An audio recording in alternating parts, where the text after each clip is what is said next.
அட்ஜஸ்ட்மெண்ட்னு ஒன்று ஓடிட்டு இருக்கு சினிமாவில். நம்ம சினிமாவில் இருக்கிறதுனால கேட்குறேன். அது ரொம்ப அதிகமாகிடுச்சுன்னு நினைக்கிறீங்களா சார்? இது பற்றி நான் பேசினா ரொம்ப கான்ட்ரவர்சியாக இருக்கும். இல்லை, அதுக்கு நடக்கிறதுனால அவங்க பேச இல்லை, இது ஒன்றுமே கிடையாதுங்க. சினிமாவில் மட்டுமாங்க இதெல்லாம் இருக்குது. என்ன காமெடி இது பிடிச்சுன்னு வச்சுக்கோங்களேன். ஒரு ராத்திரி முழுக்க முன்னாடி இருந்தாலும் அது உனக்கு பெருசாக தெரியலையே. உனக்கு பிடிக்கலன்னா தொட்டால் அது பெருசாகுது. உன் மைண்டு தான் தீர்மானிக்குது, சட்டம் தீர்மானிக்கல. உன் மைண்டு தீர்மானிச்சு அது சட்டத்தில் பெருசாக்குறேன். நம்ம ரஹமத் அண்ட் கோல எல்லா விதமான ஃபர்னிச்சர்ஸுமே ரொம்ப கம்மியான விலைக்கு கொடுத்துட்டு இருக்காங்க. வெறும் 3500 ரூபாய்க்கு சோஃபா, 6500 ரூபாய்க்கு வார்ட்ரோப், 9000 ரூபாய்க்கு பீரோ, கல்யாண சிறுவரிசை காம்போவே 49,500 ரூபாய் தான். உங்க வீட்டுக்கு ரொம்ப கம்மியான விலையில இன்வெர்டரும் இன்வெர்டர் பேட்டரியும் வாங்குறதுக்கு இப்பவே ஆலிவ் பவர் இன்வெர்டருக்கு கால் பண்ணுங்க. அந்த படம் பார்த்த பிறகு ஒரு 5 வருஷமா நான் எந்த படமும் பார்க்கல. எனக்கு இந்த நடிப்புக்கும் சினிமாவுக்கும் சம்பந்தமே இல்லை. ஒரு காலத்துல சினிமாவை வெறுக்கக்கூடிய ஒரு ஆள் இருக்கான்னா எங்க ஃபேமிலியில் நான் ஒருத்தர். ரஞ்சித் சார் மெட்ராஸ் படத்துல ஃபாதர் அது கேரக்டருக்காக 16 பேர் வந்தாங்க. எல்லாம் நடிச்சுக்கிட்டு இருக்கிறாங்க. எனக்கு அது வேண்டாம், அப்படியே இயல்பா இருக்கணும் அப்படின்னு சொல்லி சொன்னாங்க. இத்தனை நாள் போன பிறகு தெரியுது. அதியன் சொல்றாரு, சார் இப்போ தெரியுதா ஏன் ரஞ்சித் சார் உங்களை வச்சாரு அப்படின்னு. அங்க பாரு யாரு பார்த்தோன்னா ஷாக், கிட்டத்தட்ட என்ன மாதிரி ரெசம்பன்ஸா இருக்கு. ஓகே, அது அவரோட அப்பா சார் அப்படின்னு. எனக்கு பிடிச்ச ஆக்டர் எந்த அளவுக்கு நடிக்கிறாரு, எந்த அளவுக்கு ஆக்ட் பண்ணுறாருன்னு சார் என்ன சொல்கிறாருன்னு நினைக்கலாம்னு பேசிப்பாங்க. இளைய தளபதி விஜய் அவர்களை என்ன நினைக்கிறீங்க சார்? இந்த மாதிரி ஆக்டர் நினைக்கிறீங்க சார்? சிறந்த ஆக்டர் கிடையாது, ஹீரோ. தனுஷ் சார் ரொம்ப ட்ரை பண்ணுற ஹீரோவா. இடையில பிகினிங்ல ரொம்ப தப்பு பண்ணார். ஒரு படம் கூட ஓடல. விஜய் சேதுபதி அவர் ஃபர்ஸ்ட் நான் தான் அவர் அப்பாயிண்ட் பண்ண. ஒரு அப்பாவோட வரும்போது நான் பார்த்தேன். அவருக்கு வாய்ப்பு கொடுத்தா இன்னொருத்தருக்கு சிக்கல் வருமே அப்படின்றதுக்காக நான் வெயிட் பண்ணி வச்சேன்.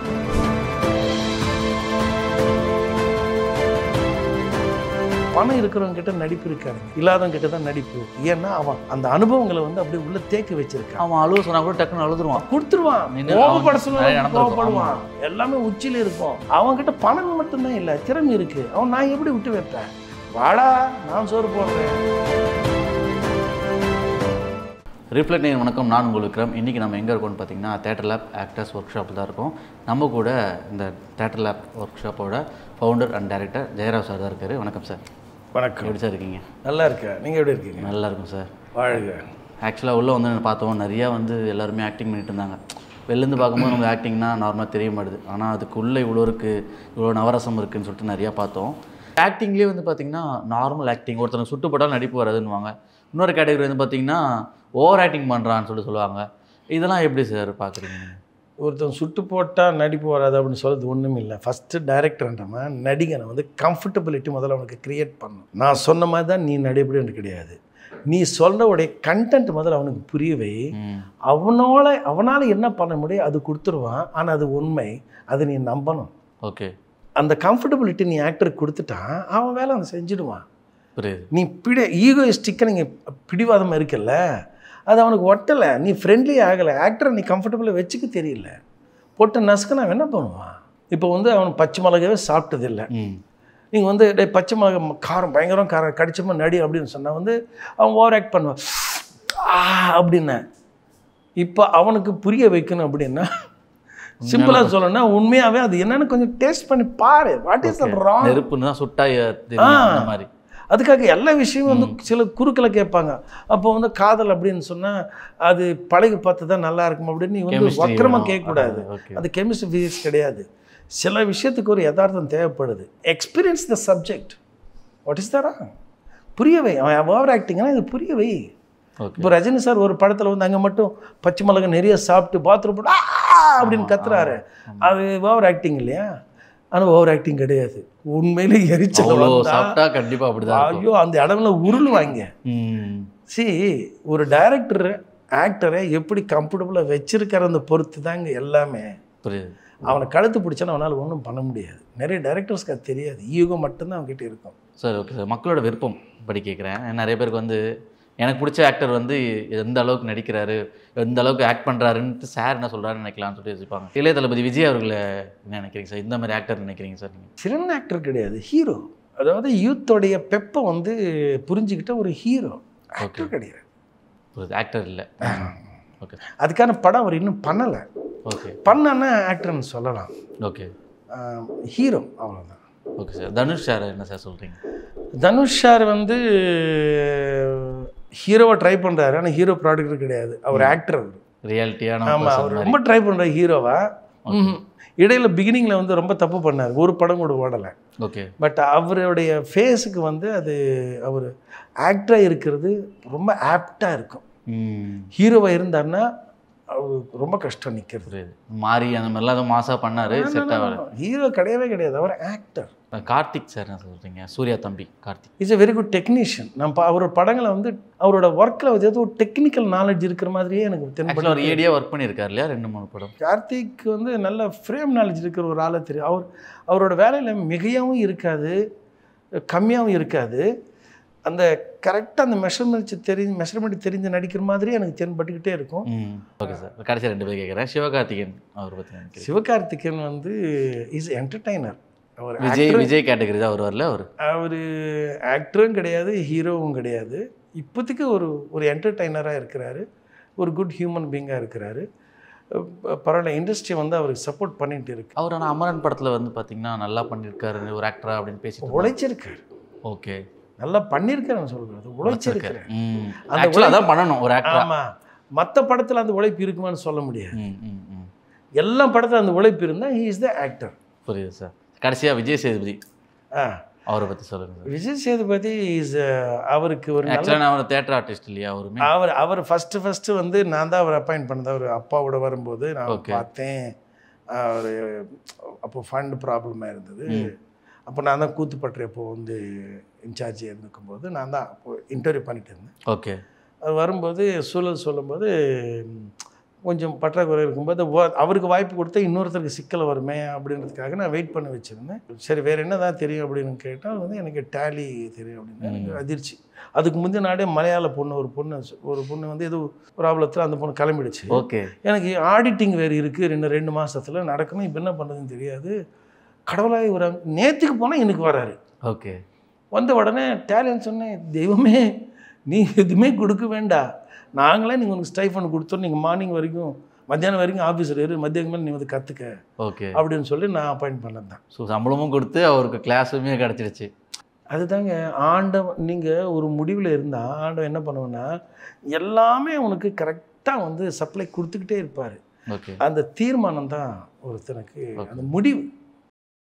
சினிமாவில் வந்து பார்த்திங்கன்னா திறமைன்னு ஒரு பக்கம் இருந்தாலுமே லக்குன்றது ரொம்ப தேவைன்னு சொல்லிட்டு நிறைய பேர் சொல்லி கேள்விப்பட்டிருக்கோம். அதிகமாக வந்து ரஜினி சார் சொல்லுவார், இப்போ விஜய் சேதுபதி அவருக்குமே நடந்திருக்கு, நான் ஒரு லக்காக தான் பார்க்குறேன் இல்லையா? சிவகார்த்திகேயனுக்கு அதிகமாக அது ஒர்க் ஆகுது லக்கு அப்படின்னு மக்கள்லாம் பேசுகிறாங்க. நீங்கள் எப்படி சார் பார்க்குறீங்க? திறமை இல்லாமல் லக்கு வர சார். லக்கு நிறைய பேர் வந்திருக்கு, அவங்க எல்லாருமே புக் இல்லாமல் போயிட்டாங்க. அவங்க திறமை இருக்குது, இந்த படத்தில் நீ யாருன்னு ப்ரூவ் பண்ணிட்டேன், அடுத்து அவனுக்கு வந்து மைண்டில் போய் நின்றுட்டேன்.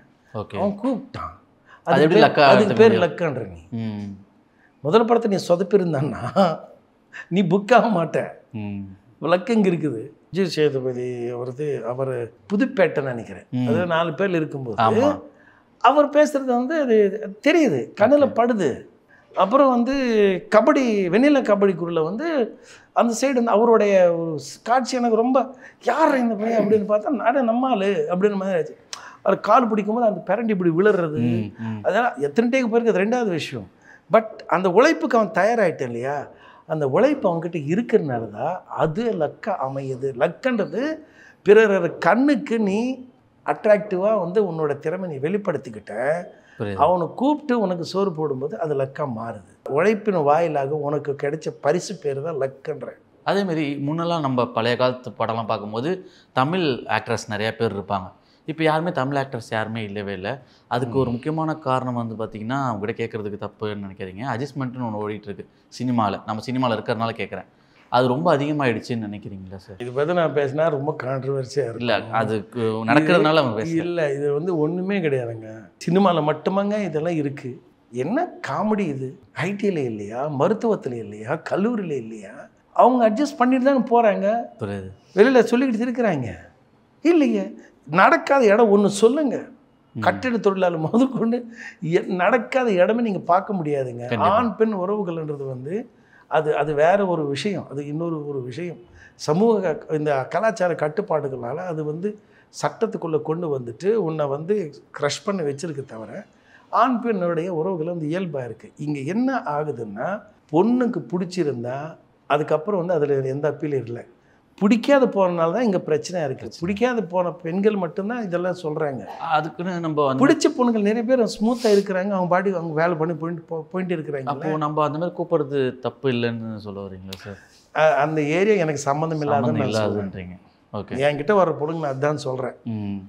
நீ சாதிச்சு காட்டு, உன் பின்னாடி 1000 பேர் வருவாங்க. யார் வேணும் நீ தீர்மானம் பண்ணு, அவன் தீர்மானம் பண்ணக்கூடாது. அவன் தீர்மானம் பண்ணும்போது உங்ககிட்ட திறமை இல்லைன்னு அர்த்தம். நீ தீர்மானம் பண்ணால் உங்ககிட்ட திறமை இருக்குன்னு அர்த்தம். திறமை வளர்த்துக்க, நீ யாருன்னு ப்ரூவ் பண்ண. எத்தனை பெண்களை வந்து திறமை வளர்த்துட்டு சம்பாதிச்ச பிறகு அவங்க இஷ்டப்படி இருக்கிறாங்க, ஒருத்தர் கேட்க முடியல. கண்டிப்பாக. அதுவும் நிறைய பேர் பார்த்தீங்கன்னா பழைய ஆக்டர்ஸ் தான் இப்போ வந்து வெளியேன்னு சொல்கிறாங்க. அப்போல்லாம் சொல்லாமல் 30 வருஷம் 35 வருஷம் கழிச்சு வெளியே வந்து சொல்லிட்டு இருக்காங்க எல்லாருமே. அப்போ இருந்த பெயின் அது இயல்பாக போயிட்டு இருந்தது. ஓகே, இப்போ அதுக்கு வந்து ஒரு பொலிட்டிக்கலாக ஒரு டீம் வந்து அது வந்து உபயோகப்படுத்திக்கிறது, வியாபாரமாக உபயோகப்படுத்தும் போது அவங்க வந்து அதை சொல்கிறாங்க. மீடியா பாப்புலர் ஆனால அதை நீங்கள் வந்து ஒரு கோலத்தனமாக பயன்படுத்திக்கிறேன். இந்த ஏரியா தான் நீ வந்து சமாளிக்க பிடிச்சுன்னு வச்சுக்கோங்களேன். ஒரு ராத்திரி முழுக்க முன்னாடி இருந்தாலும் அது உனக்கு பெருசாக தெரியலையே. உனக்கு பிடிக்கலன்னா தொட்டால் அது பெருசாகுது. உன் மைண்டு தான் தீர்மானிக்குது, சட்டம் தீர்மானிக்கலை. ஓகே, உன் மைண்டு தீர்மானிச்சு அது சட்டத்தில் வந்து பெருசாக்குறேன். ஒரு அட்வைஸ் நீங்கள் சொல்லுங்கள் சார். நீங்கள் ஒரு ஆக்டிங் குருவாக இருக்கீங்க. நிறைய பேர் ரொம்ப ஏழ்மையாக இருக்கிற பசங்களாம் கூட வந்து பார்த்திங்கன்னா நடிக்கணும்னு சொல்லிட்டு ஆர்வத்தோடு உள்ளே வராங்க. என்னென்னே தெரியாமலே கூட நிறைய பேர் உள்ளே வராங்க. அவங்க சைடு பார்த்திங்கன்னா அப்பா ரொம்ப கஷ்டப்பட்டு சம்பாதிப்பார், அம்மா கஷ்டப்பட்டு படிக்க வச்சுருப்பாங்க. ஆனால் அதுக்கான வேலைக்கு போகாமல் நடிப்பு தான் வேணும், நடிப்பில் ஏதாவது நான் சாதிக்கணும்னு சொல்லிட்டு உண்மையாக தான் வராங்க. அப்படி வரவங்கள வந்து நீங்கள் வந்து வரவேற்பீங்களா? அதாவது ஏழ்மையாக இருக்கவங்கள இல்லாட்டி அவங்களுக்கு சொல்லுங்கள். இப்போ போய் வீடியோ எடுத்துக்கிட்டு போங்க, அங்கே பின்னாடி வந்து ஒரு இண்டெக்ஸ் ஸ்டவ் இருக்குது, ஒரு ரைஸ் குக்கர் இருக்குது, பிளேட்ஸில் இருக்குது, கப்ஸில் இருக்குது. இங்கே நிறைய பேர் நான் தேட்டரில் ஆரம்பிச்சிருந்து கூட என்கிட்ட வந்து ஒரு 15 பேர் இருக்காங்கன்னா அதில் பாதிக்கு மேலே வந்து கஷ்டப்படுறவங்க தான் இருப்பாங்க. அதனால தான் நான் கஷ்டப்பட்டுக்கிட்டு இருக்கேன். நான் இன்னும் வியாபாரம் செய்யலை, என்ன அன்றாட வாடகையோடு முடிஞ்சு போகுது. கஷ்டப்படுறவங்க நிறைய பேர் இருக்கிறாங்க. பணம் இருக்கிறவங்க கிட்ட நடிப்பு இருக்காதுங்க, இல்லாதவங்க கிட்ட தான் நடிப்பு இருக்குது. ஏன்னா அவன் அந்த அனுபவங்களை வந்து அப்படியே உள்ள தேக்க வச்சிருக்கான். அவன் அழுவ சொன்னா கூட டக்குன்னு அழுதுருவான், கொடுத்துருவான், கோபப்பட சொல்லுவான், கோபப்படுவான், எல்லாமே உச்சியில் இருக்கும்.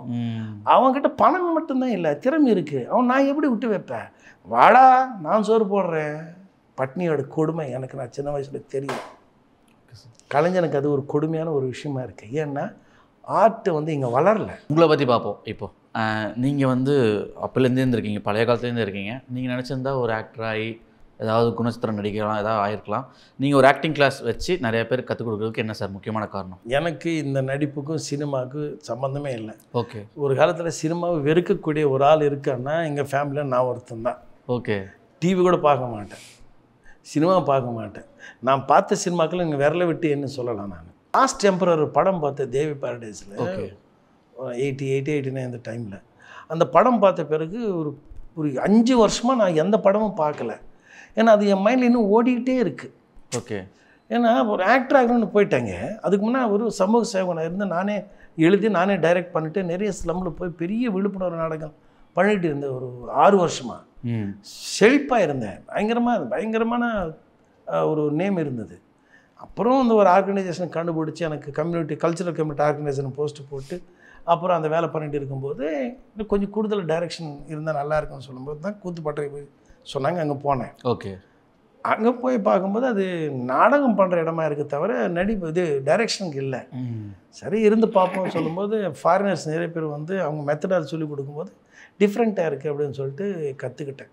வேர்ல்டு இருக்கிற சிறந்த மெத்தட் ஆக்டிங் எக்ஸ்பர்ட்ஸ் கிட்டலாம் நான் வந்து ட்ரெயின் ஆகிருக்கேன். சூப்பர். அப்போ அதை நான் என்ன பண்ணிட்டேன்னா, இது மேடைக்கு இல்லை, சினிமாவுக்கு இல்லை, சொசைட்டிக்கு ஆச்சு அப்படின்னு சொல்லிட்டு நான் வந்து ஸ்பெஷல் சில்ட்ரனோட போய் ஒர்க் பண்ணி அவங்க க்யூர் பண்ணிகிட்டே இருந்தேன். அப்புறம் தெரிஞ்சது எனக்கு ஒரு ஃபேமிலி இருக்குதுன்னு. அதுக்கப்புறம் இந்த 2005 வந்து டைரக்டர் தரணி, ஜெயா கிருஷ்ணசுவாமி, நம்ம சாரதா ராமநாதன், தமிழச்சி தங்கப்பாண்டியன், நம்ம இப்போ எம்பி நம்ம சகோதரி, அப்புறம் எங்கள் ரோஹிணி மேடம், வெளி ரங்கராஜன், இறந்து போனார் ஜலாலுத்தீன், இவங்கள ட்ரஸ்டியாக வச்சுக்கிட்டு இது வந்து ஆரம்பித்தேன். அவங்க தான் எனக்கு முதல் நாள் வந்து ஆரம்பிக்கிறதுக்கு வந்து சப்போர்ட் பண்ணது. கண்டிப்பாக. ஸோ ரேவதி மேடம் நல்ல சப்போர்ட்ரு தேட்டலாவுக்கு. ஓகே. ஸோ எனக்கு நான் மறக்கவே முடியாது. அந்த கொத்து விளக்கு அதுமாதிரி 5 முகங்களுக்கு 5 பெண்கள், சிறந்த பெண்களை தான் விளக்கு ஏற்றணும் முடிவு பண்ணி கார்டு போட்டு தான் அப்புறமே கூப்பிட்டேன். ஓகே. அவங்க கேட்டு எதுவும் பண்ணலை. நாடு கிரேஸ் ரெஸ்பெக்டபுளாக வந்தாங்க. சரி, அவ்வளோ பேர் தமிழரசில் வந்து ஒரு கேரக்டர், நல்ல கேரக்டர். ஆமாம், பார்த்துருக்கோம். அப்போ தான் எனக்கு அந்த பேய் பிடிச்சிக்கிச்சு. சரி நடிக்கணும், ஆனால் எனக்கான கேரக்டர், அது ஒரு சீன் இருந்தாலும் எனக்கான ஒரு கேரக்டர் இருந்தால் தான் நான் நடிப்பேன். ரஞ்சித் சார் வந்து இந்த மெட்ராஸ் படத்தில் வந்து அந்த ஃபாதர் ரோல் கொடுத்தாரு. சொன்னார், சார் நம்மளும் உங்களுக்கு தெரியும் லேடிஸ் தான் வந்து ஹீரோக்களை, ஆனால் அப்பா, ஆனால் வந்து கௌரவமான அப்பா ரயில்வே எம்ப்ளாயி, அது கேரக்டருக்காக 16 பேர் வந்தாங்க, எல்லாம் நடிச்சுக்கிட்டு இருக்கிறாங்க, எனக்கு அது வேண்டாம், நேச்சுரலாக வேணும், அது அப்படியே இயல்பாக இருக்கணும் அப்படின்னு சொல்லி ஆடிஷன் நடத்தினாங்க. அது அவங்களுக்கு காமிச்சாங்கன்னா ஓகே சொன்னாங்க. ஒரு 10 நாள் 20 நாள் போன பிறகு தெரியுது, அவன் அதியன் வந்து சொல்கிறாரு, டைரக்டர் அதியன் வந்து, சார் இப்போ தெரியுதா ஏன் ரஞ்சித் சார் உங்களை வச்சார் அப்படின்னு. தெரியாதுண்ணே, அங்கே பாரு யார் பார்த்தோன்னே ஷாக், கிட்டத்தட்ட என்ன மாதிரி ரெசம்பன்ஸாக இருக்குது. ஓகே, அது அவரோட அப்பா சார் அப்படின்னு. ஓ, அதே மாதிரியே இருந்துருக்கு, அது தேடி இருக்காரு பாருங்க. Okay okay okay. சரி, அப்போ டைரக்டர்ஸ் வந்து வெயிட் பண்ணாலும் கச்சிதமாக ஆட்களை தேடி அது கரெக்டாக வந்து போகிறதுனால அந்த படம் வந்து அபாரமான வெற்றி கிடைக்கிது. அந்த படத்துக்கு அப்புறம் நிறைய பேர் வந்து நிறைய படங்கள் கொடுத்தாங்க, நல்ல கேரக்டர்ஸ் எல்லாம் கொடுத்தாங்க. ஓகே. அது அது அப்படியே பிரபலமாகி அது லாஸ்ட் ஜேபிஎம் வரைக்கும். அப்புறம் முந்திரிக்காடு, என்னங்க சார் உங்கள் சட்டம், கடல், இப்போ மலையாளத்துன்னு ஒரு படம் போய் பண்ணிட்டு வந்துருக்கு. ஓகே. அப்புறம் அதே டிவி சேனல் சார் ஆடும் கூத்துன்னு ஒரு படம். ஓகே. அப்புறம் சைக்கோ, சடனாக நிறைய படம் பண்ணிகிட்டே இருந்திருக்கீங்க. ஊம சென்னாய். Okay okay. அப்பத்தா வாட்டை போட்டாங்க, அது கமல் சாரோட பிரதர், நான் நல்ல திக் ஃப்ரெண்ட்ஸ் அதில். Okay okay. ரொம்ப பிடிக்கும் எனக்கு, ரொம்ப நல்லா பேசுவேன். இப்போது வந்து சமூக விரோதம்னு ஒரு படம் வரப்போகுது. Okay okay. சுமதி வளைவன் படம் பண்ணிட்டு வந்திருக்கேன். இன்னும் 2 படம் ரிலீஸ் ரெடியாக இருக்குது, விதார்த்தோட பண்ணது. அப்போ வெப் சீரிஸ் வந்து ஹார்ட் பீட்டுன்னு ஒன்று இருக்குது. இப்போ நானே ஒரு படம் டைரக்ட் பண்ண போகிறேன். Super sir. ஆமாம், ஒரு பெரிய படத்தை வந்து பண்ணுறேன். ஓகே, இதுதான் பாயிண்ட் இருக்குது. ஓகே சார், இவங்க கேட்டங்களுக்கு ரொம்ப அழகமாக ஆழம் போது சொன்னீங்க. நடிப்பு பற்றி நிறைய பேர் இப்போ பார்த்து தெரிஞ்சிருப்பாங்க, ஒரு மதிப்பே வந்திருக்கும். முன்னெல்லாம் வந்து பார்த்திங்கன்னா கூத்தாடி அப்படி இப்படின்னு ஒரு மாதிரி பார்ப்பாங்க, அதுக்குள்ளே இவ்வளோ கஷ்டம் இருக்குது, இவ்வளோ கற்றுக்க வேண்டியது இருக்குன்றது போது நிறைய பேர் தெரிய வந்திருக்கும். உங்கள் நேரத்தை ஒதுக்குறதுக்கு ரொம்ப நன்றி சார். வாழ்க ரிஃப்ளெக்ட் சேனலுக்கு என்னுடைய மனமார்ந்த வாழ்த்துக்கள். நம்ம ரஹமத் அண்ட் கோல எல்லா விதமான ஃபர்னிச்சர்ஸுமே ரொம்ப கம்மியான விலைக்கு கொடுத்துட்டு இருக்காங்க. வெறும் 3500 ரூபாய்க்கு சோஃபா, 6500 ரூபாய்க்கு வார்ட்ரோப், 9000 ரூபாய்க்கு பீரோ, கல்யாண சிறுவரிசை காம்போவே 49500 ரூபாய் தான். உங்க வீட்டுக்கு ரொம்ப கம்மியான விலையில இன்வெர்டர் பேட்டரியும் வாங்குறதுக்கு இப்பவே ஆலிவ் பவர் இன்வெர்டருக்கு கால் பண்ணுங்க.